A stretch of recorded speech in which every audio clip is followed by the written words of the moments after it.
What's going on, y'all? This podcast is brought to you by Modern Roots Life. Modern Roots Life is a Christian-owned and operated company, and it's bringing real health back to its roots. They offer powerful, all-natural health supplements such as beef liver, cod liver oil, beef tallow, magnesium, and mineral-rich salts, all sourced the way God intended. Clean, simple, and from the earth. So whether you're looking to boost your energy, restore mineral balance, or just fuel your family with real nourishment, Modern Roots Life has got you covered. Guys, in this community, we're trying to get healthy in our mind, in our body, and our spirit.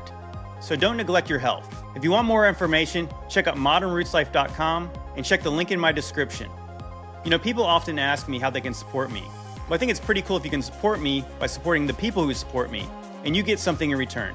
And being healthy is a pretty good return.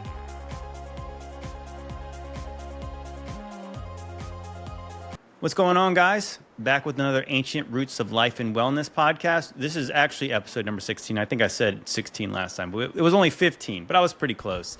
But anyways, I'm your host, JT, and once again, I got my co-host with me, Josh Truex of Modern Roots Life. What's going on, Josh? Hey, guys. Nice to see you again. Always good to see you, brother. I'm excited. Yeah, I liked last week's episode. That was kind of fun, too, especially going off on their little tangents about Masonic signs and the rap game and all that kind of stuff, sounding as white as I could possibly sound, talking about that stuff. And I'm sure the audience got a kick out of that. So, yeah, I'm excited about this episode.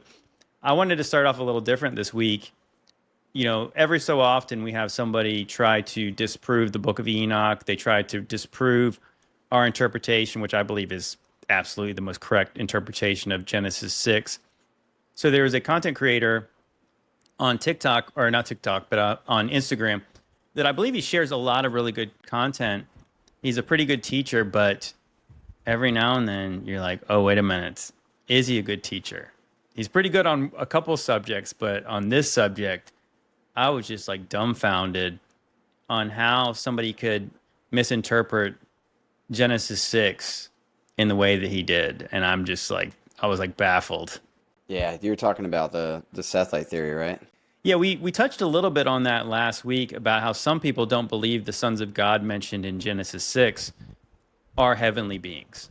You know, I think that we often just categorize every person of the heavenly host as an angel. I'm not sure that's accurate, but that's probably the best way that you can, that's the best name you could give them that would make people instantly know, oh, okay, angels. Right. You know, I think the true best way to describe them is just call them the sons of God, because that's what the Bible calls them. Mm-hmm. Now, I think when you get into the New Testament, it does seem like, and I'm not sure if it's because of the Greek, that a lot of the nuance between the different heavenly beings are kind of categorized as like, you know, you have angels, demons. When you go into the Old Testament, and there's, I guess in the original Hebrew, there's more nuance to it. Interesting, like the different types of angels. You know, they're never really described as, they're not even actually specifically called angels, but we just say like cherubs, seraphim angels, archangels, they're all angels. Yep. But are they though? Or are they just different? I feel like a cherub seems like it's, well, what angel means, what is messenger. Mm-hmm. It's like a messenger of God. Even that's why God can actually show up as the angel of the Lord. Does it mean, so I wonder if it's just the way when they interact with men, they're described as angels because they're bringing messages from God. Right. Even like Lot, you see, that's like a more physical encounter right there where you can see things like that. But wasn't it Lot? They came in, that was messengers too, right? When they were angels. And it's likely because they were saying they were delivering a message that this city is going to be destroyed. Right. You know, so if you think about it, like in the Garden of Eden account, after sin enters, Adam and Eve are kicked out of the garden, and then a cherub with a flaming sword is left at the gate so that no one can go back in and have access to the tree of life. Now, it seems to me what a cherub is some kind of guardian. Because even what you have on the Ark of the Covenant, right, you have the two cherubs that rest upon it. And then in God's holy temple, you had two cherubs in there too. And it's like they must be, you know, you could imagine like you have a king, and he's got his guards on the sides of him. Right. Right. And a seraphim, I've wondered this because the seraphim are also described around being like in God's altar. Isn't it Hmm. in the account when Isaiah is seeing a vision of heaven, and then he's got these unclean lips, and then Right. so an angel, a seraphim, takes one of the coals from the altar or the fiery stones and touches it to his lips. And so and that's what I kind of wonder if that's like the fiery ones because they're walking amongst the fiery stones.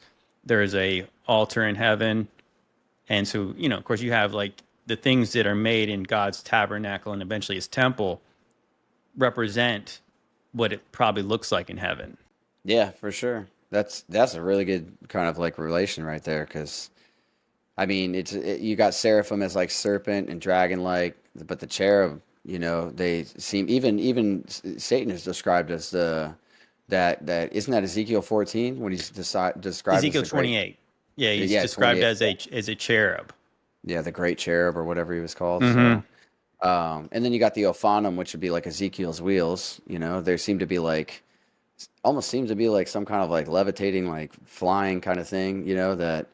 That don't they accompany the seraphim, right? In that vision. I don't know if they're ever called anything specifically, but what I started to notice, and I know that Michael Heiser did a study on this, and he was saying that those things that he saw likely represent like the cardinal points on the zodiac or the Mm, Mazzaroth, because they could only go in one direction. They kind of could go in one direction wherever they faced, and it says there's eyes all over.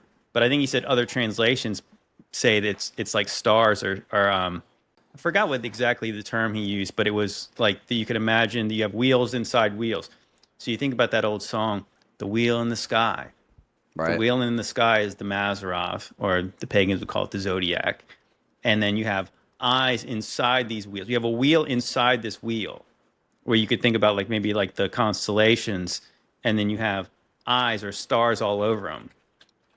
So it's kind of like to me that I always wonder when you think, again, we talk about how the prophets prophesy in part, they see in part. So he's seeing a vision. Is that exactly what it looks like? Or is he seeing something, a larger picture of what it represents? Because Hmm. that's why people say, oh, angels look like this. Biblically accurate angels look terrifying because they got eyes all over the place. They got a bunch of wings and stuff. Yep. But when they show up on earth, they never look like that. They're just No. described as men. The most Hmm. heavenly they ever appear is in Daniel when they show up and they seem like they seem different than men. Yeah. But because they've got bronze feet and they're radiating. But when they're described often in the Bible, they just described as normal men. But people always recognize that they are angels. Yeah, that's I mean for the canon you don't really get anything outside of that you get like in Maccabees, especially in like the fourth one. I think that's Epiphanes, where looks up when they have that big dome over the people that were being like held back, and it shows like he saw two massive messengers or angels, sitting there, and it terrified him. Mm-hmm. Pretty sure that was the fourth one.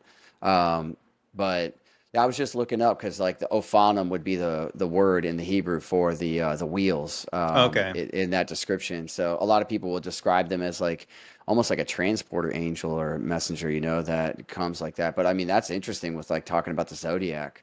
I always like it just chatting with you or just anybody else, because especially you with like certain things, because you got like a bunch of things that I've just never heard before when it comes to descriptions or just different things you picked up from talking to people or your own takes on things like that. But yeah, you get them coming. It's always like, they come as an angel of light. You got certain things like that. But, there's even times where they're eating. They ate, Yeah. Well, they like even yeah, Abraham cooks. The Lord shows up and he's got two men with him, which I believe are the same angels who go into to Sodom, hmm hmm. right? Oh, And yeah, yeah. yeah, Abraham cooks them all a meal. Yep. And then so they're not only like taking on form that is more obviously like less scary for us, Yeah, it's just another thing I think of Abba's mercy in showing us he always like meets us where we're at. Sometimes, I mean, the obvious, his wrath and things of that nature, they come with the kind of like the reproach or different scary situations where people need to be woke up. But in like the righteous accounts, you do see a lot more pleasant versions of them where he's coming to them in a way that they understand. Two, it's already terrifying to think like if this is a messenger sent from the Most High, Yeah, yeah, and for and sure. you're like, why are you here? You know, like Yeah. it would get you completely off guard. And even with like Ezekiel, Isaiah, Jeremiah, when they meet with the word of the Lord, they it's not always like the easiest thing for them. So, No, certainly not. Yeah, but if you go back to the Ezekiel, so where what Heiser was talking about these, because they're described as having four faces. So one mhm. face is of a man, one is a bull, one is a eagle, and the other is a lion. Line, right? So Yeah. so if you say like the cardinal points on the zodiac, you would have Aquarius, which is a man. You have the bull, which is the Taurus, and then you have Leo is the lion. But now what's interesting is that in the Egyptian, I want to say the Dendera zodiac, they don't have a Hmm. scorpion. It's an eagle. So it might be an older version Wow. of what the zodiac would Ah. represent. So yeah, those faces are the different parts, and you could think about it like in the way that God put the stars in the or the lights in the sky for signs one in Genesis 1:14, and those wheels could represent these certain periods of time of what he's doing, because it's like because they're all the same, but Right. he's telling this story about what's going to happen. And of course, you think about it, like it starts with in Ezekiel 1, so like he's telling a story about what's going forth throughout the earth, and this is the message. So in that same kind of way, they could be called angels because they're messengers, because they're actually telling a story about what's going to happen. Man, you just made me like ponder on all the, from Nebuchadnezzar's statue to, I mean, that's one where there's not like an animal reference, but you have Revelation, with the four heads. You have things like that. I was just trying to think like, are those heads applicable in what you just said? Could, like, because you see Joseph and Benjamin, and they literally interpret the luminaries, the stars, and the what they call planets, and they knew what was coming. Yeah, for Was that sure. so? I was thinking of Revelation with what you just said. We have the four heads of the beast. Obviously, we know that has a direct relation to nations. But I was just thinking, like, as far as the zodiac goes, would any more instances in Scripture apply to that kind of thinking if it was like a zodiac based thing, Yeah, or I think something that? I think for sure it is. There was actually a really interesting one. I often reference this book. It was called The Mystery of the Mazzaroth. The author's name was Tim Warner. Pretty interesting Hmm. book, even though the guy was a glober, which said the zodiac just doesn't make any sense Yeah, with yeah, with the absolutely. spinning ball model. But I think one thing he was saying was that, so I think what a lot of the Greek mythology is, it's co-opted the true story, because what's really interesting. So in the Book of Revelation, you have this dragon with seven heads, or this beast with seven heads. So you Hmm. can think about like the Hydra. So there's a Hydra in the Right. constellations, and so in the kind of the Greek mythology of the zodiac, you have like the story of Hercules. So Hercules is fighting the Hydra. He's chopping off the heads.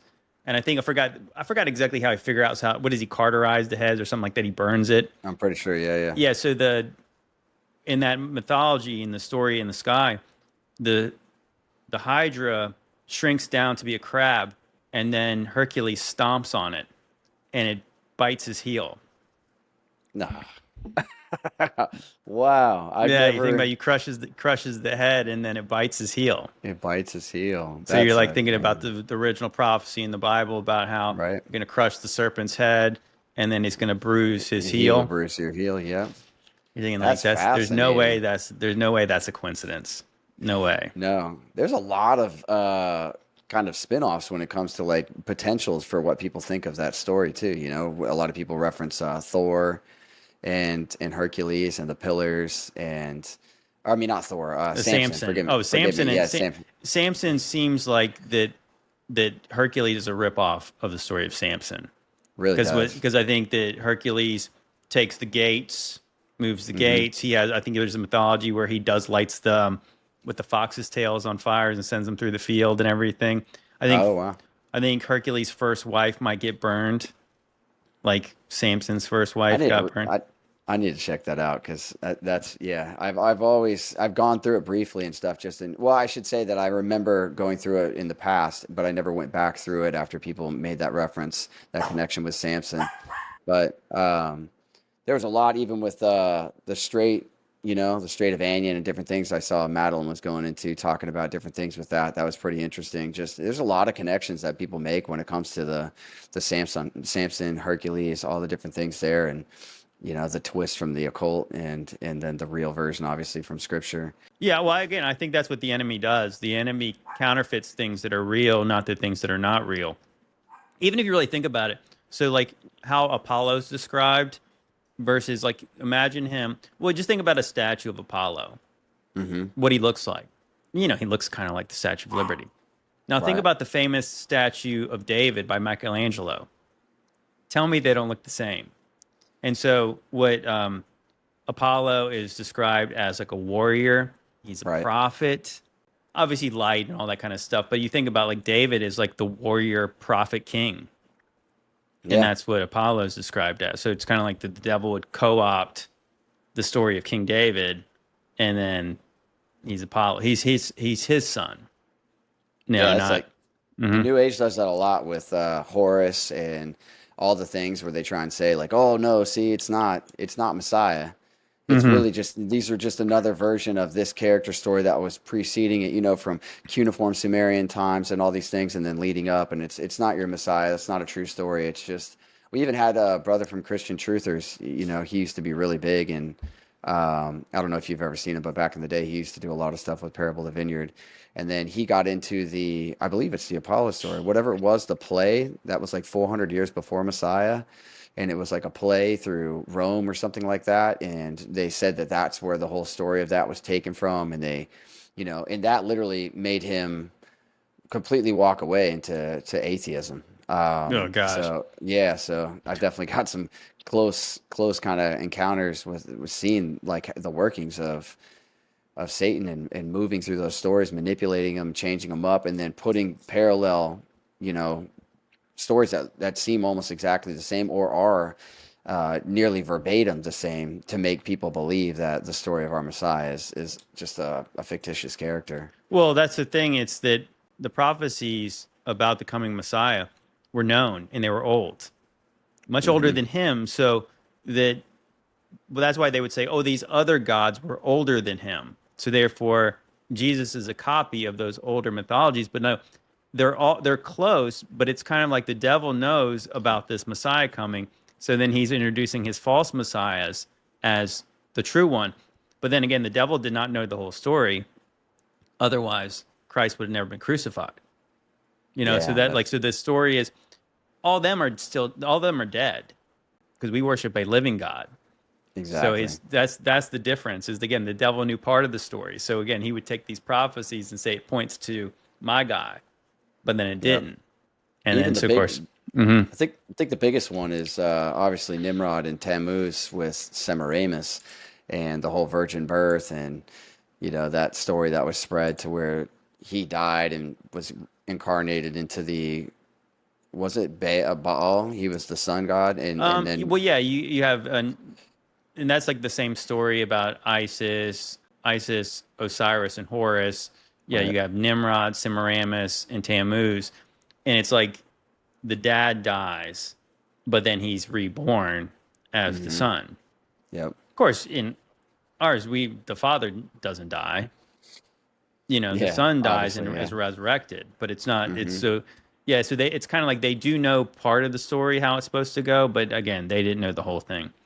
But anyways, we should show this video. So I wanted to, as we did a kind of a dissection of the video by John Pounders, we can do that. We can play a little bit of it, Yeah. Go and for we it. can pause a little bit of it, and we can discuss it. The first one I'm going to play his first video was about basically debunking the Book of Enoch, And then I'm going to play a video after that. It's about him in his Sethite view of Genesis 6. Into the book of Enoch, 200 angels fell from heaven and hit Earth. And apparently, 190 major craters have been discovered around the world. I'm sure that has nothing to do with each other, but... Yeah, that's a complete coincidence. Those craters were made by meteors and comets, not by celestial beings known as the Watchers. You see, the book of Enoch is a Jewish fairy tale. Let's stop right there. So you can already kind of see where this guy's going with it. He's saying that those were caused by meteors and comets. It sounds like this guy is a ball earther. For sure. Because so it couldn't have been something that God allowed to happen. It was just random chance that meteors and comets hit the earth. Even though it's really interesting, those craters. Now, I'm not convinced either that those craters were caused by the Watchers, because Enoch never describes anything like that. I've always kind of wondered if those craters could be like fountains of the deep opening up, because I literally was going to say that, so I'm glad you did. Yeah, because it's kind of like that if something fell, unless it fell straight down, those things would have, again, on a ball model, it's likely that there would have been some kind of impact that showed, like the way it hit on the side, a slight angle. It wouldn't have hit dead. It would have had, it would have carved, right? You know, it's like it's got a range of impacts, so it's not just going to go boom and stop dead right in its tracks. But you can already kind of tell it's like this, again, like this, you're going to quote from the Bible, but then you're going to say meteors and comets did that. When we believe that things like that are not happening without God's hand in it. Massive impacts on the earth all over the place. Now, whether they're Watchers or not, I'm not sure. I'm not going to say that it was. That was made by apostate Jews in Qumran. And anybody who reads it and compares it to the Word of God will automatically see that it's a fraudulent document that no Christian should ever esteem. Aside from the fact that it has doctrinal errors that contradict the Word of God, it's also saturated with Greek mythology and possesses a myriad of anachronistic discrepancies that would automatically disqualify it from being the Word of God. Okay, so right there he says, it's full of Greek mythology. What Greek mythologies in that book? I just went through it again. I'm trying to pick through my brain and even think what he's referencing there. I think sometimes people just spout things off and don't have most of the times that I've seen it, I watched this one argument where it was two people got set up, and it was a guy from 119 Ministries did a debate with Kingdom in Context, and 2/3 through the video, the guy from Kingdom in Context was like, "Wait a minute, have you read the book?" And he's like, "No." And I almost fell out of my chair. I was like, you haven't even... So most people that I've ever seen that argue the book of Enoch have never read it through and through. They don't actually test these things and do it. That most of what they do is they're pulling from Google searches of other people refuting the information, and then they take their just key points and make their own references to it. I honestly, I've read Enoch so many times. I don't know how many times, and I've never even thought that. I mean, if you were just doing comparisons, you could do that with anything. Well, it seems like that, he's straw manning by debunking an interpretation that I might have about what the text is saying. But there is absolutely no Greek mythology in there. Now, people like me, especially when you get into Genesis 6, that was one of the things that I found the most interesting when I first discovered it was, the heroes of old, the men of renown. And so I was in my mind, I thought, that's like Hercules, right? Is that what is that what they're mentioning? And yeah, if you really think about it, it's not so much that the book of Enoch is drawing from Greek mythology. It's more like, again, this is one story. So if the Greeks and the Romans had mythologies about the gods from heaven taking wives of humans and then creating these demigods, well, that's not... The text is not saying that, but it aligns with the mythologies all around the whole world. Because again, I think that maybe people often ask, so why isn't there more about the Nephilim in the Bible? Why is this in this little short passage in Genesis 6? Because this story is known, and that's not what the story is about. It says enough about it. And maybe Moses didn't write more about it because there was a book of Enoch. Even though they say they didn't find evidence that the book of Enoch was older than 3rd or 4th century. Of course, those are their dates, until they found the Dead Sea Scrolls, where he said the Qumran and where it was likely put in there by the Essenes. So they found fragments of the Book of Enoch. I think they want to say they found 11 different fragments or from different scrolls that made up the Book of Enoch in the Dead Sea Scrolls. So that would have pointed to it being a Second Temple period book or scroll. It would have been known to the people, in the temple back when Jesus and the apostles were around, because obviously it predates them. Yeah, if you said it had mythology, Greek mythology in it, then you'd just be saying it was the start of that kind of stuff. Like, because these were the ones that most of them were deified, and then became the beings that are now worshipped. Like you got what is it, Thoth, and his Enoch the Evil, which is also Mercury or Hermes, and things like that. You could say that the characters from this book became deified, but to say that there's a direct correlation to Greek mythology and some of the other points that he's making, I don't see that at all. I don't think there's any possibility for that. Okay, let's proceed. Now, when you approach advocates of the Book of Enoch with this information, they'll often take offense, and in order to lend veracity to the document, will claim that Jude quoted from Enoch, asserting that Jude 14 through 15 is actually quoting 1 Enoch 1:9. However, when you research this, you actually find the manuscript that they found in Qumran, referred to as Q4204, which is 1 Enoch 1:9 that they claim Jude is quoting from. We actually see that it's actually a fragmentary piece of Aramaic writing, and in fact, it's not even the entire 2 verses, because it's not even the entire fragment. It's only the first 3 lines that read something to the effect of, "The myriad of his holy ones, flesh for all there, arrogant and wicked." Evidence to substantiate the claim that Jude quoted from it. Okay, so right there, what he says is partially correct. Scroll, whatever, Qumran 2404, whatever. Yes, that was a partial fragment. But they claim that there's, I want to say, up to 11 fragments of the Book of Enoch, first Enoch, which would have been like the first 36 chapters. Now, I'm not exactly sure, but I did a little bit of research, and they said that up to 2 to 3 of them could have pointed to the things that Jude said. But also, what he said was not necessarily a disqualifier either, because he's saying it did quote from part of it, but we don't have the rest of it. So he still quoted from those words, and he quoted the prophet Enoch. So if Jude didn't get it from one of those old scrolls, where did he get it from? The documents he's talking about from those fragments, we have Aaron Miller's book went off the Greek, but also the Ethiopic text, which has been kept intact. It's the longest standing Enoch there is. So I think, again, this is the point that I see argued online, and it's kind of the common topic and thing that people bring up. But in reality, it's not the only version that we have to pull from, and that's why we have completed versions of it. And you're correct. I believe it's 11, but if you include the Book of the Watchers, it's something like 19 or 20 copies that we find throughout the Dead Sea Scrolls. So it's one point, but I think it's a very open-ended point, because there's a lot more information that you could package into that to realize why they have this completed. You also have like Enoch 15, which is a direct reference to what Messiah talks about angels are not given into marriage. Okay, hold your thought on that one, because the next video he's going to get into that. Oh, okay, cool. Sorry. No, it's fine. But yeah, let's proceed. This is one of many reasons why Christians have rejected the Book of Enoch from being canonical and simply view it as a pseudepigraphal book that should be completely disregarded. This is why the Apostle Paul said in 2 Thessalonians 2, verse 2, that ye be not soon shaken in mind or be troubled, neither by spirit, nor by word, nor by letter as from us, as that the day of Christ is at hand. Showing us that even in Paul's day, there were imposters claiming to be the Apostle Paul in order to lend veracity to their false message. And so it is with the Book of Enoch. Just stick to the Bible.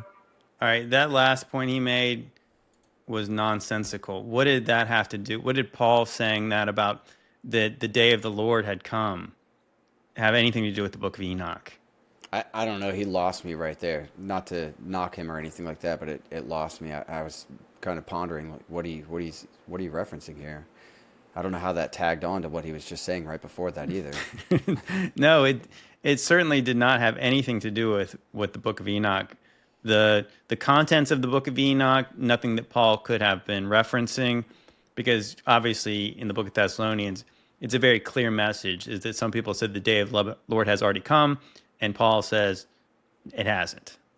And people often use that verse to try to combat the short season because they're like, see, Paul said it hadn't come yet. You're like, you believe that he wrote that 2,000 years ago. Yeah. So I don't think that really applies. You know, it could apply, but I don't think it necessarily does because we don't believe that Paul was wrong about that. We believe he was correct. The day of the Lord had not come yet.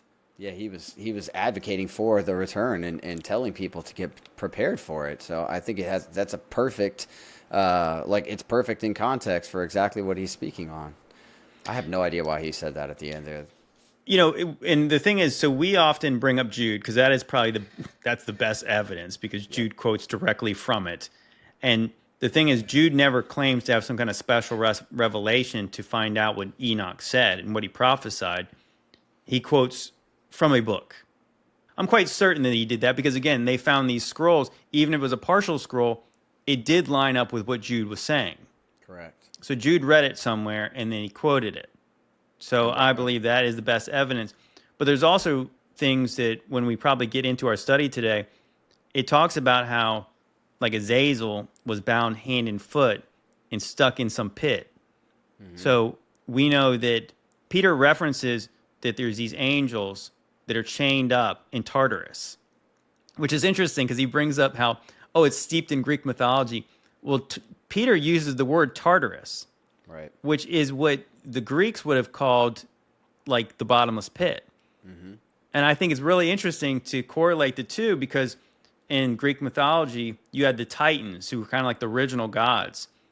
They were stuck in Tartarus, right? And then you had this new pantheon of gods who were out. So why would Peter reference this place that the Greeks and Romans would know? Probably because the Greeks and Romans would know what he was talking about, but he wasn't talking about gods. He was talking about angels being chained up, awaiting judgment, which is exactly what Jude says too, is that angels were in chains in gloomy darkness, awaiting judgment. Mm-hmm. So if you just use the 66 canonical books that we have, what are they talking about? Where are they getting any idea? Even in the book of Revelation, John mentions that there's these angels that are chained up under the Euphrates who are going to be released at the end. Where do we get the idea that angels are in chains awaiting judgment? Who and why? What do they do? Because it's never mentioned in the Old Testament, is it? And why does he why would he quote Enoch as the author? That's the thing for me, like out of the quotes that were used in Scripture, like Enoch is, it's listed as this from Adam, so it's not as if we don't know who he's talking about, and then he literally lists him as the one who authored it. So where did Enoch write, if not in his own book, his own writings? It doesn't make any sense to me. Why would he be listed as an author in the canon? So your canon that you say stick to the Bible, then your Enoch is being listed as a writer of that, like alongside the other. He's listed as a prophet and an author basically of that. So it doesn't make any sense to me how you could really debate it, because that's kind of like the nerd button for me, where I'm like, it gives you a correlation, it gives you the meat of it, but then it also puts like a stamp on it to say that this is authentic, that you have something to actually dig with. Yeah, I think the one thing I would always caution people about Enoch is the fact that it was found in fragments. So we could never, so maybe that's why some of the things people would say are contradictions. Could be things that are lost in translation. It could be just they didn't have the whole book. And if you actually, I think Brian had a version that's left all the blanks out. So I think some people filled it in. But it's likely that the Ethiopians in those days, when they made their Bible, their canon of 88 books, that they probably had better sources to win the Second Temple period. Maybe even older stuff. Well, honestly, we don't know. But it was, I want to say, in the Dead Sea Scrolls, they found scrolls that were written in Aramaic and also Hebrew, which Hebrew would have been a dead language by the times of the first century. So those fragments are definitely old. For sure. Right? Because that would have been before captivity. Yeah. That they were speaking Hebrew. Mm-hmm. Okay, let's check out this next video. This next video is going to be we're going to rip this one up. This one is pretty bad. Yes. Did angels mate with women and create giants? No. According to the book of Enoch, fallen angels known as the Watchers seduced and procreated with women, creating 450-foot. You know what? I want to just stop it right there. He puts air quotes over watchers. Watchers are mentioned in the book of Daniel.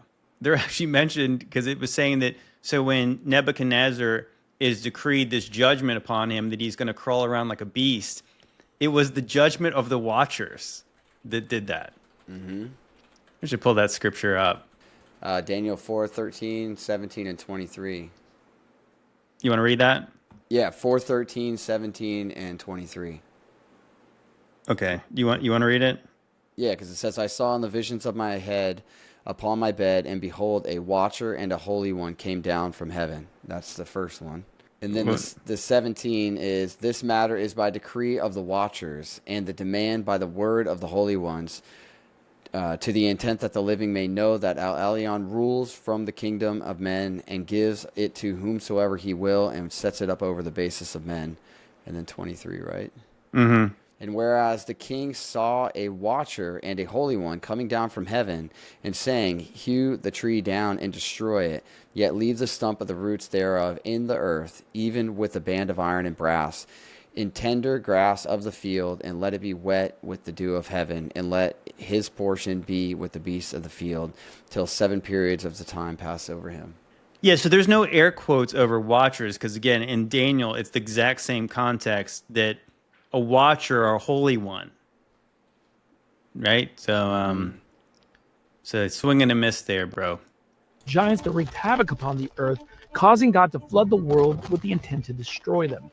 Advocates of the book of Enoch will often point to Genesis chapter 6 in order to substantiate this narrative. But here's 4 reasons why it's not true. Number 1, angels can't procreate according to Jesus Christ. Matthew 22 and verse number 30 says, for in the resurrection, they, referring to believers, neither marry nor are given in marriage, but are as the angels of God in heaven, showing us that in the resurrection, believers will receive a celestial body like the angels, and therefore will have no need to reproduce. You see, the command. 2 things here. It says they don't marry. Mm-hmm. Did not say they don't procreate or couldn't procreate. It also says the angels in heaven. Right. We're not talking about the angels in heaven. We're talking about the ones that came to earth and Correct. procreated. And as we mentioned earlier, that angels ate meals. Does it say the angels need to eat in heaven? I mean, if they're eternal beings, I guess they wouldn't have to eat, but they can, and they do, because the Bible says that. And also in the story of Sodom and Gomorrah, the men wanted to have sex with those angels. Right. It's not because they couldn't, it's because they could.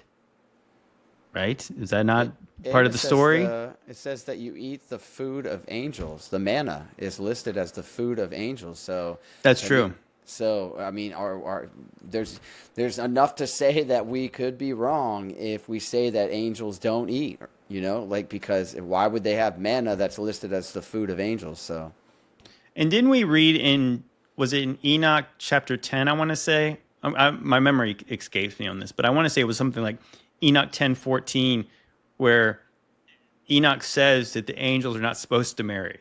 A lot of people have concluded that Jesus is actually referencing the book of Enoch as saying like that they're not supposed to marry, but they did. right. But again, they're not the angels in heaven, but it says in the book of Enoch that they're not actually supposed to marry. And that's part of the reason why they were judged, is because they weren't supposed to do what they did. Right. So that's not a defense. It's like, again, he's correlating marriage with they don't need to reproduce, which they don't. But they did. And that's why they were in, as I mentioned, they were in chains awaiting judgment in gloomy darkness, as both Peter, John, and Jude mention. I was trying to think of anywhere else in Scripture that it would tell you like a different reason for why they would have been waiting there. You know what I mean? They obviously did something, regardless of the context or the meat of that and the details of that. It's literally telling you that there's angels being chained up for something that they did that was not good. So it's no, that's what I'm saying. That was one of my main points when I would defend the book of Enoch. I was saying that, so you have the book of Revelation where John is getting a very special revelation from the Lord, and he's seeing things that no man has seen. or he's seeing parts, where he's seeing more fleshed out of what Daniel saw, and of course prophets like Isaiah saw, but he sees more. But when the apostles are writing letters, they're just referencing old scripture, other scriptures. Mm-hmm. So they would have read why the angels were chained up. And what I mention often too is that if you read the Antiquity of the Jews by Josephus, he goes through Genesis 6 and he just mentions there was giants, and he talks about where they came from. Because this was known, and Josephus was being trained to be a Pharisee, and that doesn't mean he was right about everything, but it correlates. Like if you read the Antiquity of the Jews, look and see if you can find any discrepancies what you think the Old Testament meant, because he's pretty good. I mean, I would say that for the most part, he had a good understanding of what it meant. So it was a normal held view by the Second Temple period Jews, Mm-hmm. who again, they would have learned, the apostles would have learned from that. For sure. Okay, let's continue. And to be fruitful and multiply was given to man in order to ensure the continuity of mankind. Angels, on the other hand, are eternal and therefore have no need of progeny. Number 2, the sons of God in Genesis 6 are believers, not angels. You see, the Bible consistently defines the sons of God as saved people. John 1:12 says, "But as many as received him, to them gave he power to become the sons of God, even unto them that believe on his name." And if that's not enough, Hebrews chapter 1 and verse number 5 says, "For unto which of the angels said he at any time, Thou art my son, this day have I begotten thee, and again I will be to him a father, and he shall be to me a son." Number 3, according to... Okay, right there, he says the Bible in general refers to the sons of God as believers. Point to me one time in the Old Testament where the sons of God are referred to as believers. You won't be able to do it because you can't.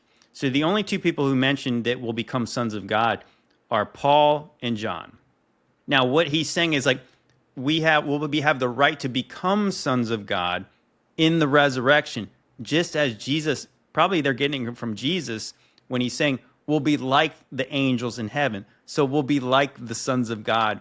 We are grafted into this heavenly family. When we're in Christ in the resurrection, we'll be like angels. So that's why they're sons of man. Yes, son of man, son of man. That's the Old Testament lingo. Well, right. And so, yeah, so if you think about it like that, the only person who's ever called the son of God that's a man is Adam. Right. Which makes sense, is because God directly created Adam. So Adam had no mother or father other than God. God was his father, because he was a direct creation of God. So Seth is never called a son of God. Yep, great point. Believer in what, too? Yeah. You know, like, what do you mean? Like the sons of Seth were believers in what? I'm pretty sure they all believed in God at that point. Yeah. Now, were they faithful? Now, that's a different subject, but that's not about yes, believers in Christ have the right to become sons of God. Mm-hmm. But no, if you go through the Old Testament, here, maybe I'll stop sharing this. And I was looking this up. So here's some instances. Well, we quoted last week. We talked about in the book of Job. In the book of Job, the sons of God present themselves before God, and Satan's with them. And then we go into Job 38, when it's talking about the morning stars and the sons of God shouted for joy when God was laying the foundations of the earth. So those are clearly referenced to not men, because again, the context is that God is talking down to Job. Like, where were you when the morning stars and the sons of God were shouting for joy when I was laying the foundations of the earth? He was showing man that, no, you weren't even here then. So you have you are in no place to question the Most High God. You don't have any understanding of that. Another instance that I was trying to look up all the references to it. There's lots of them. You guys can do this on your own. But another one is, the KJV kind of translates this a little bit funny, but what's interesting is if you go into the story of Shadrach, Meshach, and Abednego. So they get put in the fiery furnace, right? Because they won't bow down to the golden image of Nebuchadnezzar. So he puts them in there. And of course, they're protected by God sent a son of God to protect them. Now, it says directly, and I think in the KJV, it says he sees the son of God in there. But if you like look in like the other translation, this makes more, actually I would say that I know that KJ only people will be salty with me for saying this, but I think these are better translations because it's not like like Nebuchadnezzar would know who Jesus was if he was in there. But let me go right to my verse over here. Daniel 3:24 and 25. And then King Nebuchadnezzar was astonished and rose up in haste, declared to his counselors, "Did we not cast 3 men bound into the fire?" They answered and said to the king, "True, O king." He answered and said, "But I see 4 men unbound, walking in the midst of the fire, and they are not hurt. And the appearance of the 4th is like a son of the gods." So I'm sure what Nebuchadnezzar is saying is like there's an angel in there with them. Right. Seems to be that way. So yeah, it makes sense that no, there's no scriptural backing to suggest in the Old Testament that men are ever called the sons of God. Yeah, I don't think so either. Abraham's never called the son of God. Why not? Abraham was a man. Can I share my screen real quick and show them that book that I was telling you about? Mm-hmm. So if you see here, this is the Aaron Miller book I was talking about. He did a translation on it, and it's actually keyed to the Strong's Concordance. Not the entire thing, but I think like the first 30 or 40 chapters, which is really cool if you want to do like a deeper study on it. But the one reason he put this book out was to completely refute the Sethite theory. And so he shows you that when they reference in Job, when Satan's with the fallen angels and the other instances in there, that's the only time that Bene Ha Elohim is used in the actual Hebrew versus Ben Elohim, which is just son of God. You know, it has a specific reference and it's different in just coincidence, you know, aside. It is the only times that it's translated that way is when it's in a direct reference to those times, like, you know, Job with Satan and the fallen angels and things like that. So this is a good one. Like I've had this for a while. Great little reference piece. It stops, I think, at about chapter 70 something. And it has, like I said, the Strongs for the beginning of it. But if anybody wants to get into a deeper dive on this with the Sethite theory and seeing it, this is probably the best compilation of refutable evidence, or irrefutable evidence that the Sethite theory just doesn't make any sense. He has a lot of other points that are in there. I should probably go back through it. It's what got me into it because I was deep into studying the Sethite theory and just seeing, like, you know, is there any grounds for thinking this way? And in going through that was the one. I mean, when you see the only times in Scripture that it's used and it's got a different writing in the Hebrew, that should tell you something. And like I said, coincidence aside, it's the only places that the only places it's used is speaking only about the fallen angels. So I think that's a pretty big, you know, hammer in the subject. Yeah, and not only that, so he quotes in Hebrews that, like, who amongst the sons of God were ever spoken about like this? You're my only son, I have begotten you today. It's just saying that Jesus is unique amongst the sons of God. He's not like the other ones. Right. And that's the whole point of that chapter, is to say that it's elevating Jesus, that he's not like he's not an angel. Mm-hmm. He's different. He's the inheritor of the nations. Right. He's unique. And that's the same way that just because we have the right to become sons of God, does that make us Jesus? No, we're still not him. Like, you know, so he's different than us. He's still Lord. So yeah, we're not like, we'll be like him, but will we be him? No, but the angels, so Jesus in some ways is like the angels, because it's interesting that, like, they're called the morning stars and Jesus is called the morning star. And people will say, oh, well, people who are not very learned often say that, okay, so Satan is also called, or Lucifer is called the morning star. Well, the angels are called morning stars. Yep. Right? So that's not necessarily saying, oh, well, because they're both morning stars means they're the same. It means that there's morning stars, plural, in the book of Job. But there's one unique Son of God, the only begotten Son of God. And it doesn't mean he's the only Son. It means he's the unique Son of God. He's different. He's unique. He's the Word. He is God. Yep. 100%. Okay, let's continue. That was. Oh, he's got more in there. Oh, yeah. He's got some more. Like I said, I think that I don't know if each point gets worse, but let's continue. To the book of Enoch, giants were a byproduct of the unholy union between angels and women. However, when you read the Genesis 6 account, we actually see that giants existed before the supposed consummation of the two. Genesis chapter 6 and verse number 4 states, "There were giants in the earth in those days, and also after that, when the sons of God came into the daughters of men, and they bare children to them, the same became mighty men which were of old, men of renown." And lastly, all of like that is like, okay, so that's one verse, right? And he's trying to make a separation between things. What does he think came into means? Yeah. It's like, so you have these sons of God have relations with these women, and they begot children who are the heroes of old, men of renown. Like, you don't think that's talking about the giants or the Nephilim that's mentioned in the sentence before? It's all one verse. At least the translator thought it meant the same thing.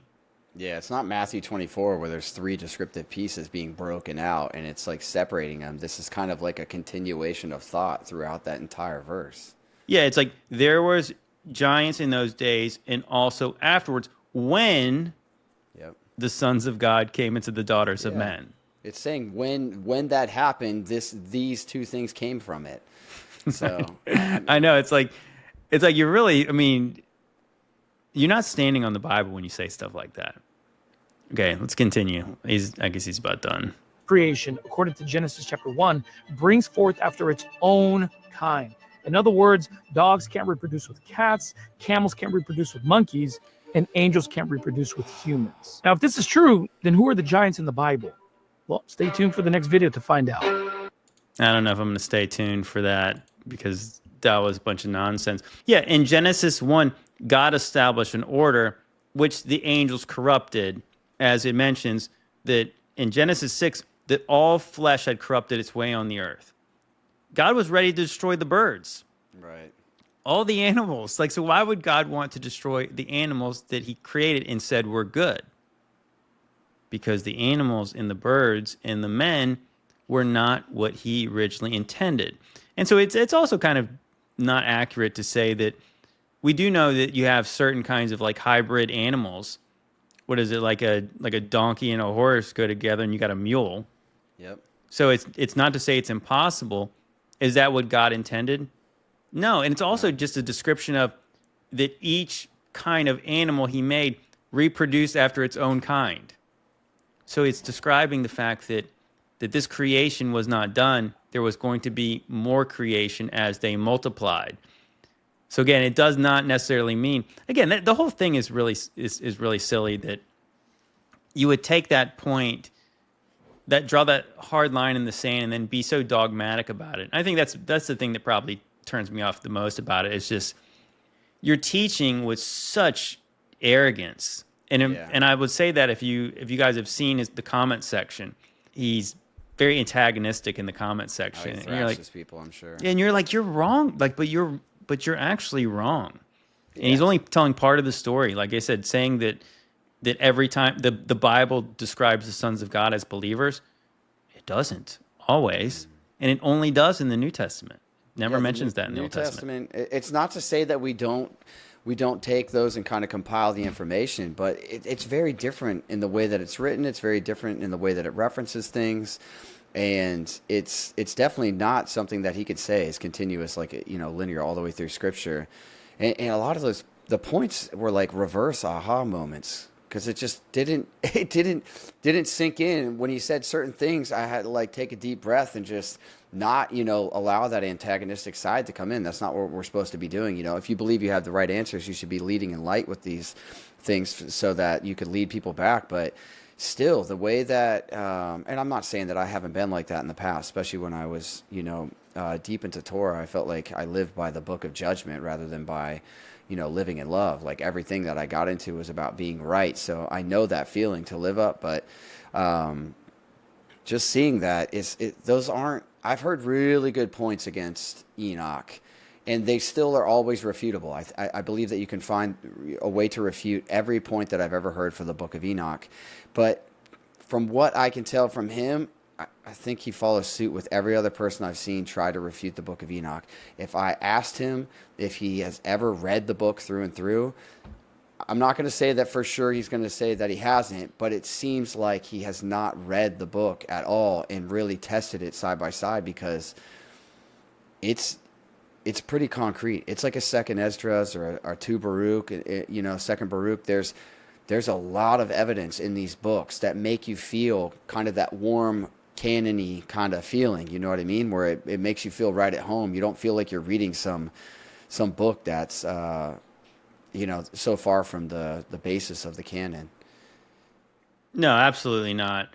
And the thing is, he also mentioned, and when he mentioned the Book of Enoch, he was talking about how you had the early church. The church has rejected this book. Not the early church didn't. It's still in the Ethiopic. Let's not forget. I mean, that's the main. It's the oldest. It's the oldest Bible. So it's like what church? And it's like your canon is you standing on the Protestant canon. That's the most recent. Is not really saying that the Christians rejected this book. It was actually really interesting. I'm sure we mentioned this before. Is that the reason I think Tertullian claimed that the Jews rejected the Book of Enoch was not because it had anything to do with giants, is because it pointed to a Messiah that they crucified. And so that, there's many accounts from the early church fathers saying that you can no longer trust the Hebrew or the Aramaic manuscripts because they're rewriting them. They're altering them to write out the guy that they had crucified, because they don't want people to know that. Yeah, so yeah, like that's the main reason. I think that's actually the reason. Like the reason he gives for it being unreliable, he points a lot of it to like Jewish mystics and people like that. But it's like, but they took it out of their canon. How come? Yep. Right. So that's suspicious, right? Mm-hmm. The early church would have had no problem believing in giants. Again, where did Goliath come from?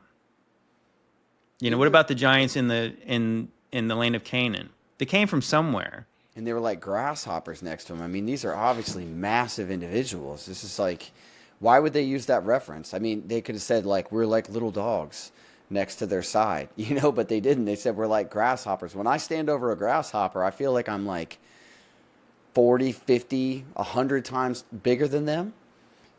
Not right. This isn't a small reference here. And I mean, at least he got one thing right, where they pulled up, 450 feet tall. I mean, he definitely looked into some of the facts and pulled them up. The fragment thing, I don't really think holds any grounds, because you can look at the Ethiopic and stuff, but a lot of people don't subscribe to that. They really refute that because it kept other books in, and they immediately are like, and most people think that the Council of Nicaea is where that all went down, but you can obviously go back and find in the 1800s, you found a lot of these books were being removed. It's like Second Esdras and things like that. And that, me and you were talking the other day, and how I told you that I thought that the books that were removed all pointed towards the Torah and, all Levitical law and different things still being here, and that it needed to be in that. But then I realized how much of it is pointing towards little season, like kind of explanations and things that build upon, stuff that's missing from us to kind of put together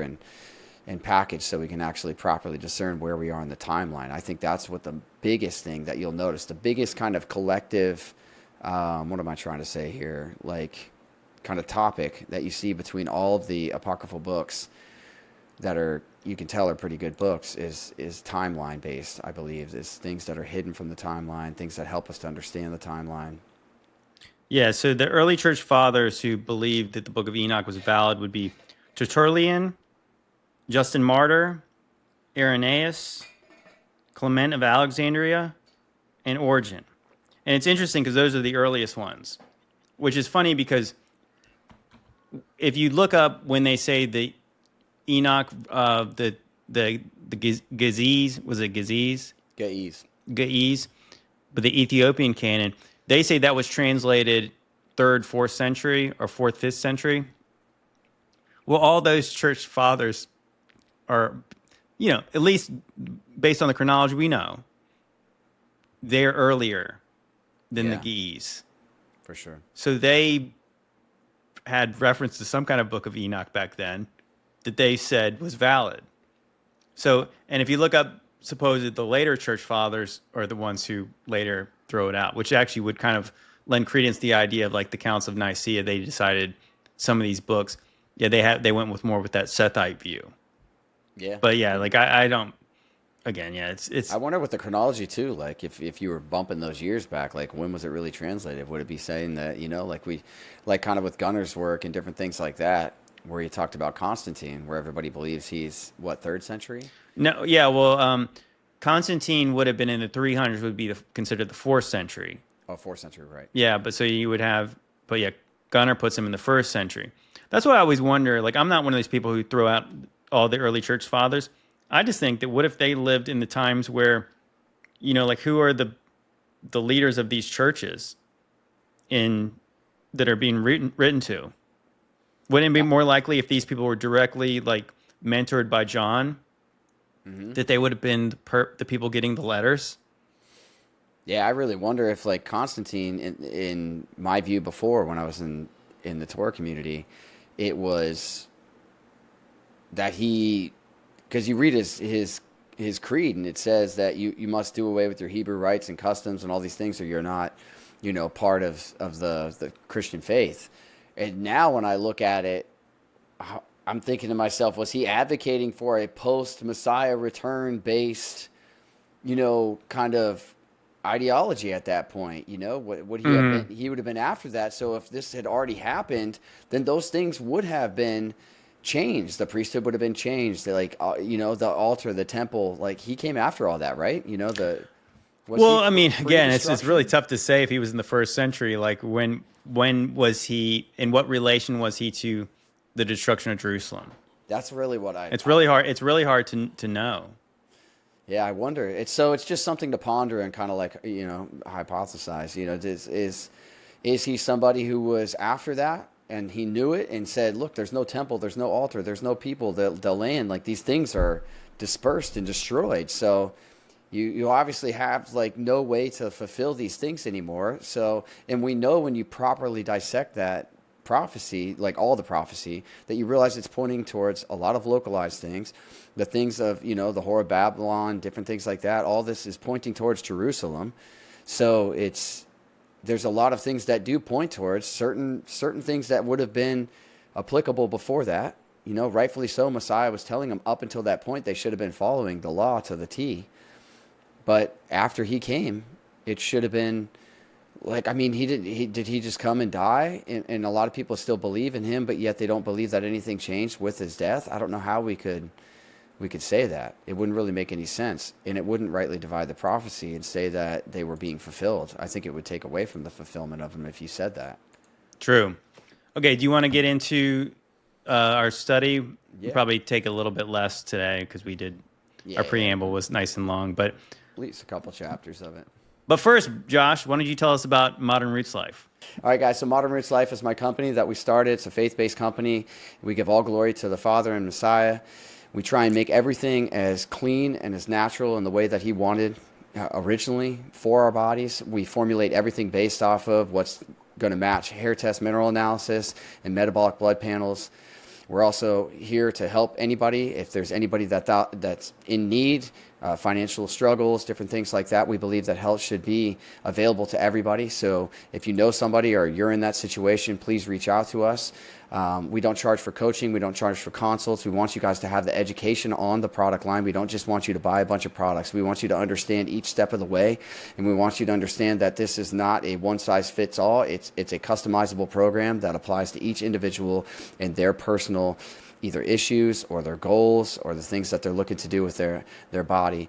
Today's product that we're going to talk about is the digestive enzyme. We get there, a little focus for you. There's a few products on my site that actually come from a good friend of mine, Mike, with FIQ. And he makes complete clean label. Everything's lab tested, just like my website. And I used just a few of his products because they were easy, really easy. A lot of them come with some complex formulations, and he had done a great job with that, and I wanted to support him. So you will find the FIQ has a few products on my site. And this one specifically, a lot of people we know it's the gut issue is the big thing for everybody. And a lot of people deal with discomfort and bloating and all sorts of things in the morning, throughout the day, the evening, struggles with sleep, just digesting food in general. And many times you just lack the enzymes that are like the little Pac-Mans to help you facilitate the breakdown of your food. So go to modernrootslife.com, check that out. I think it would benefit a lot of people. Thanks, guys. All right, let's get into it. All right, so let me get a screen share going on here. What did we finish? 10? Did we finish on 10 last week? I think we stopped at 10 because I had 20-something Or did we verses, do right? 7, 8, and 9? Yeah, I'm pretty sure we Okay. stopped. After this essential conversation from on high, this is fun. R.C. Allure. That's a tough one. That was a good one. Was dedicated and sent forward to the presence of who Lamech beget, and speaking said, I am speaking by authority of his name. Noah, you will be concealed to rise above this flood that was made entirely evident to him. This what will happen indeed to them on the earth besides you, and all things will be destroyed over the entire earth by water in the form of a flood that will rise to be present above all the earth, forgive me. It will be the destruction of what exists upon her. Noah heard the voice of God assuring him how he would escape. Forgive me. There we go. This flood, along with his seed, for the continuation of his bloodline. The Lord was speaking again to Raphael, saying, bind Azazel by his hands and feet and cast him inside the darkness there, where there is an opening in the desert. That will begin his presence in that place by means of Dudael, the strength of my voice, cast into that place. Again, there you go. An angel being chained up and thrown into a pit. Yeah, praise Abba for that, where he just has us right on that chapter after we just talked about that. Thank you for that confirmation, Father. Let sharp, rough stone be placed over its opening to form a covering of darkness. There it will remain for eternity, covering his face so that he is shielded from seeing any light. For the very day of great judgment, it has been instructed to the angels how he, Azazel, was to be moved from this pit to be cast in amongst the burning heat. After the day of rendering judgment, the earth will be healed from the way these fallen watchers ruined it, and I will revive her. To all the ground make it known how all the earth will live again. It will not be void of the posterity of men from being scourged, because all the posterity of Adam were attacked by those fallen watchers who taught this corruption. All the earth has become corrupt because of the teaching work from Azazel. All these taught things are recorded offenses on high. You know what? Real quick, though. So it's interesting that it says that Azazel is going to be kept in this pit until later he's going to be tossed into the fire, into the burning heat. Now, I think, again, like that we were talking about earlier about how things like angels, things are condensed and they're kind of made more simple. And then so you get the concept of hell. We think of hell being really hot. And of course, you could probably get it from when Jesus is given the parable about Lazarus and the rich man, and the rich man's going to some kind of like dry place. But it's not the lake of fire. Mm-mm. And so, but what Jesus mentioned, well, anyways, the point is like, so there's like Sheol, then there's like Sheol Hades. And then, so there's probably like, there was like a good part or a better part, maybe not a bad, it wasn't good, but it wasn't bad. Because you had Abraham's bosom, right? Right, yeah, that's what people believe. There's Abraham's bosom. There's like a chasm in between. That's what Jesus describes in his parable. But then you have something different. You have this place, the bottomless pit, the abyss, Tartarus, as Peter calls it. And then what you also have is the lake of fire, which is different. So this, I know that Enoch gets later into this where he goes in more detail about this place of burning. But what Jesus says about when the people who are, I want to say, I can't remember exactly the reference he makes it, but he talks about that the place that was meant for the devil and his angels. He talked about people eventually will be thrown in there, but it was like it wasn't meant for them. Mm-hmm. It was meant for a place of dispose of the holy ones who became not holy. Yeah, left there. And again, so that reference is never made in the Old Testament. It doesn't mention the lake of fire. Mm-mm. And the thing is, it's not like Jesus couldn't describe something that is not written in the Old Testament. But again, he's the Word. He's the confirmation of the Word. So he's referencing things that they do know about, not things that they don't. He's Yeah, he's 100%. a lot of times he's explaining things in a context that makes more sense about what he's telling them, but he's referencing things that are written. So again, find me a passage about the lake of fire in the Old Testament to challenge you if there is one. I mean, I could have missed one, but I don't think so. I don't think so, but that'd be interesting if somebody does pull something out of there. They're like, wow. Because you got Hades that's referenced. That's how you can go back and see certain things from the New Testament. But I don't think that Gehenna is listed there. All right, No. so 10:9. Then he, speaking to Gabriel, the Most High, proceeded against they that separated and moved towards wickedness, and moved against his posterity to commit fornication. They are destroyed, all they born to those fallen watchers from mankind, and are given leave by sending them away, because while they are in skin, each one of them attacks the misdirected.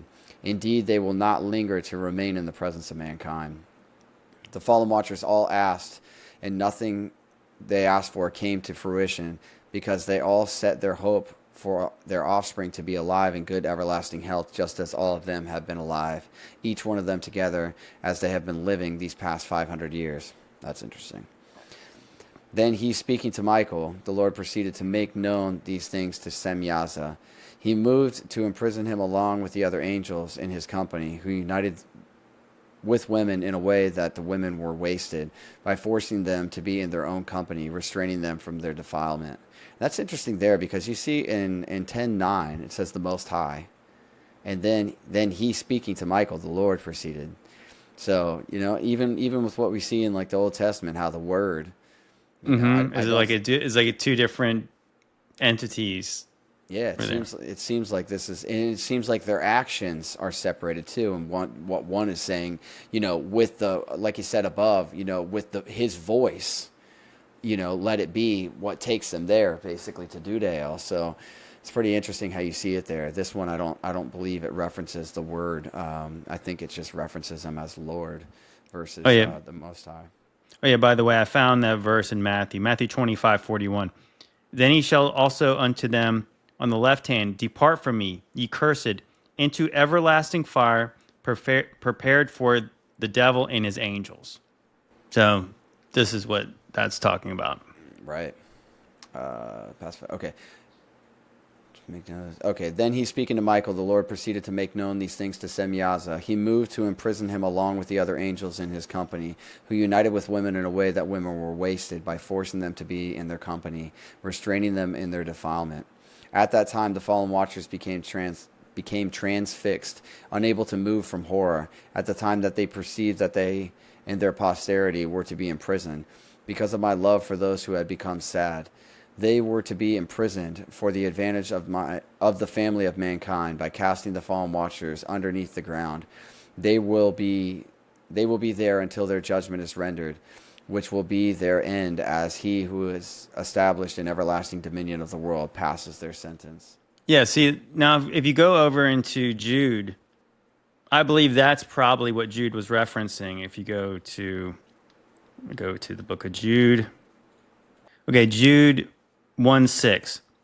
And the angels which kept not their first estate, but left their own habitation, he hath reserved in everlasting chains under darkness unto judgment of that great day. And of course, even he says, even as Sodom and Gomorrah and the cities about them in like manner, giving themselves over to fornication and going after strange flesh, are set forth an example of suffering the vengeance of eternal fire. So the context is what he's saying. He's drawing a comparison of, like the angels who also went after strange flesh, they suffered a judgment by fire. And that's what these angels who sinned with women are awaiting judgment of an eternal flame. Right.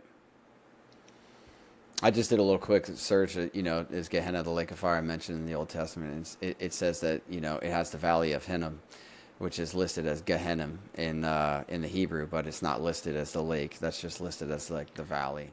Yeah, I think that what Gehenna is and what Jesus is describing as hell, I think that Jesus is talking about the earthly judgment, and I also think he's definitely still talking about eternal judgment. Mm-hmm. Because Gehenna would have been like your earthly judgment. Right. Because those bodies would have been thrown into basically what they called would be like some kind of trash dump where trash was burned. Right. So that's probably what happened to lots of the bodies after the day of the Lord on their judgment day, which doesn't mean there's not a second judgment, a great white throne where they, if you're in the bad place, you're awaiting the second death, which is the lake of fire. Yeah, they did a pretty vivid kind of description of that in The Chosen, where they showed a scene where it just had all the bodies and they were like laying there, and like it was pretty nasty, pretty vivid. On that day he passed his sentence with their vexation. They will be carried forth into a region and be humbled by fire. They are the ones dwelling there, cast into this prison. There he confined them away from mankind. There it is again. At that time, from being cast into this prison, they will burn, and from that time forward, they will do what they do will be abolished. They, along with their associates, were bound there within, thus ending they who were their offspring. Those who ruined everything with my life in them, who were lustful towards my progeny, had become covered because they were an affliction to mankind. The fallen watchers have ruined everything by their vexation because of their presence on the earth, and all their wicked actions were at an increase. They do not keep secrets, but attach them upon the justified. These justified to be here will nevertheless be restored, and it will come to pass that they be justified. They justified to be here will practice righteousness and become established forever in joy in the place where they were planted on the earth. Forgive me, that was like... That's pretty difficult to read. Yeah. I'll cut you some slack.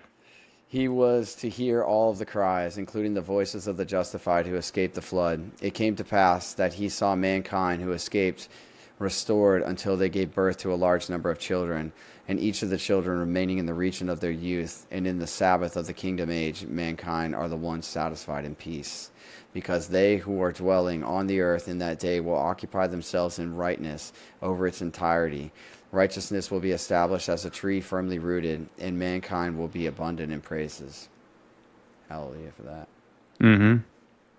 All types of vines suitable for the region will be planted upon the earth, planted to become wine from the grapes, established upon her to produce a yield that will fulfill what is needed. All the scattered seed which they had sown will be offspring to be upon her, each joined from the same camp, which will produce tens of thousands, all connected by region, as olive trees, which provide the gift of olive oil from the oil presses. By way of destroying things on the earth by flood, everything doing this vexation, acting wickedly, being sinful, being godless, and everything being defiled by what the fallen watchers were doing upon it, all these actions dwindled from occurring upon the earth. All this came to be for all born of mankind, approved to be there on the earth. These things came to be for all my people of his authority, and they gave praise to me as they all worshipped me. The earth was being purged from everything that was corruption, and of everything that was sin, and of everything that was anger, and everything that was vexation. I say a flood will not happen a second time in the way how... This has got Micah 4. It's a good passage there. They upon the earth drowned. I say this to the offspring, that they who escaped beget, and also to the world. What does that say in there? But in the last days it shall come to pass that the mountains of the house of the Lord shall be established in the top of the mountains, and it shall be exalted above the hills, and people shall flow unto it. And many nations shall come and say, come and let us go up to the mountain of the Lord. Yeah. That's a good passage. Again, if you actually look at that, I was just actually reading that recently. It was saying like that, but in the last days it shall come to pass that the mountain of the house of the Lord will be established on the top of the mountains, and it shall be exalted above the hills, and the people shall flow unto it. I think what it's actually saying is it's not talking about a new mountain coming down. It's talking about this is a kingdom. Mm-hmm. Again, the more I see it in the Bible now, I see most of the time when it's talking about mountains, it's talking about a nation, it's talking about a kingdom. Yeah, So there's this lots of occurrences of that. yeah, so some mountain that takes up the whole earth is not God dropping a big chunk of rock on the earth. This is a kingdom.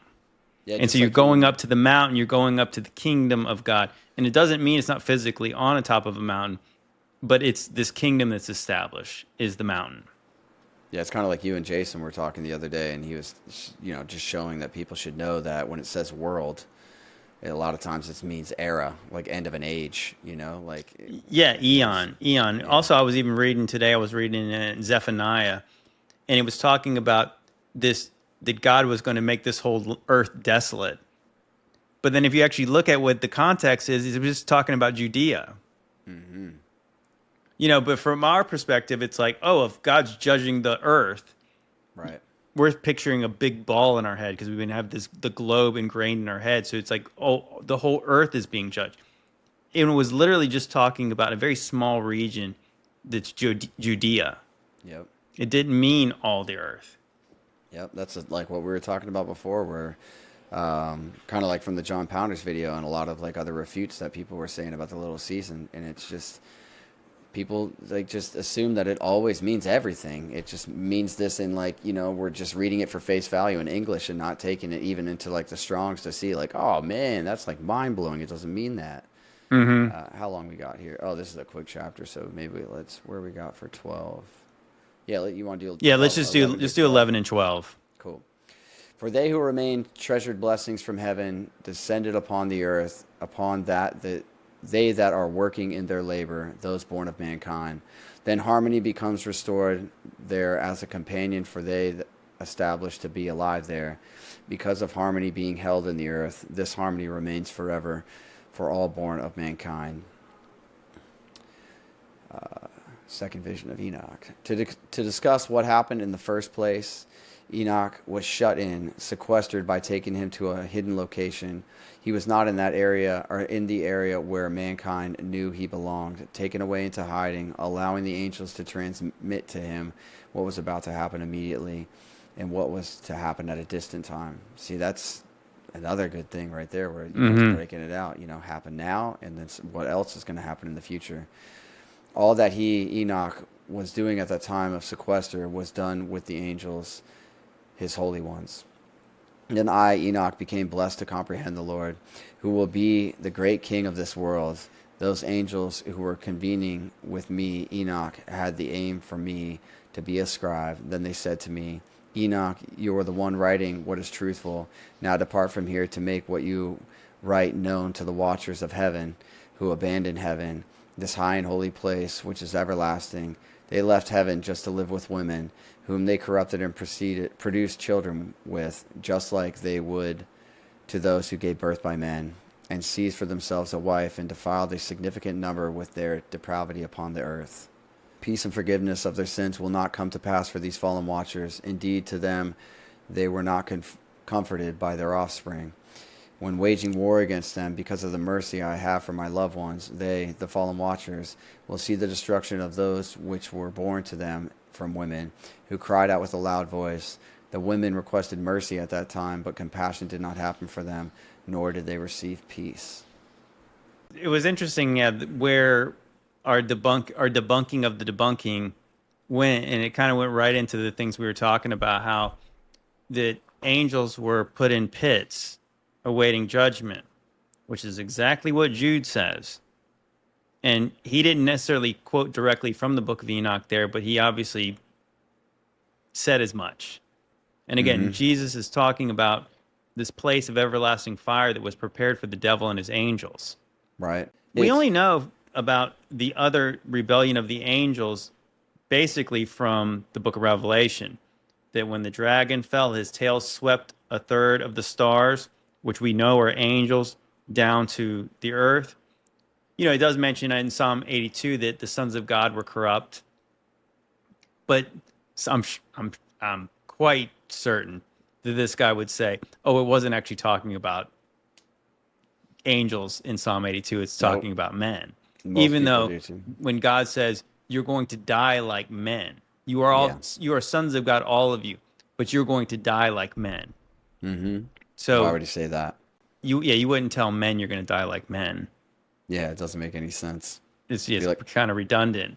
But eternal beings, that they are going to put, because you really think about it, that for men, there is a great white throne. So we die once, and then there's judgment. And then there's the second death for the people who are thrown into the lake of fire. But the angels, they're only going to die once if they get thrown into the lake of fire. Right. They'll die like men, because that place was meant to destroy them. Yeah, that's a good point. But yeah, that was good. So yeah, maybe we'll have opportunities in the future of people exposing their error on the internet, so we can break stuff down. But of course, I think it was perfect timing as far as us going through this study and having the opportunity again to correct the record. And again, this is not an attack on this man, but it is kind of more never. like that. I pray that some of these people, when we do these things, they would just humble themselves a little bit and say that, hey, this is my interpretation. We could say we disagree, and then we could still be cool as, the church. Yeah. But when you don't show humility and you act arrogantly about things, especially, it's like, it's more likely that you will get humbled one day, because I think a lot of people, praise God, are reading the Bibles for themselves. And people are not unseeing what they can see. Once they identify what Genesis 6 is actually saying, it makes tons of sense. And I think that this is the thing why it makes it more important than people realize, is with the view that these giants weren't really even human. When you think about the story of the conquest of the Promised Land, the land of Canaan, it makes more sense why God would say to wipe out people completely sometimes. Yeah, for sure. And again, that's when Bible critics or critics of our God say, oh, see, he's like just genocidal. Yeah. No. In the same way that he was willing to destroy the whole earth with a flood because of genetic corruption, you don't think he would destroy a whole city because of the same thing? That's why, it makes sense too that if these holy watchers defiled the animals too, you think about the Amalekites, and God said, kill all the animals too. Yeah. And so, is that why? Yeah, hybrid nature. It seems like that's the root of his wrath in those instances, for sure.